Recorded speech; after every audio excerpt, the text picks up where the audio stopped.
Welcome to Luca is a Billionaire, where the only thing I invest in is your answers. You already have the essentials, now start. Power off the PC, unplug the PSU and ground yourself, prevent static damage. Remove the case side panel and clear cables that block the motherboard. Release the AMD retention arms or unscrew the bracket, then lift the cooler straight up. Once done, inspect the CPU IHS for old thermal paste. Clean thoroughly with isopropyl alcohol and a lint-free cloth.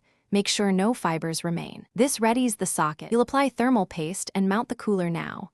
Place a pea-sized dot in the CPU center. This prevents air gaps and spreads under pressure. Align the stock cooler over the retention post so the tabs match. Avoid dragging across the CPU. Lower straight down, then engage the retention arms or push pins until they click.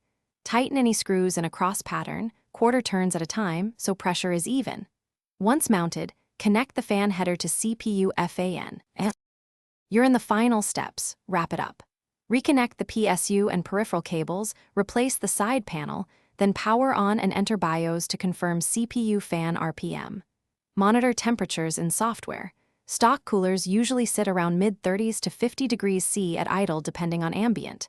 If temps are unexpectedly high, shut down immediately. Reseat the cooler, clean and reapply paste, and ensure the fan is plugged into CPU FAN and blowing towards case exhaust. That single troubleshooting tip often fixes poor contact. Thanks for watching and please subscribe. It's the best investment you'll ever make.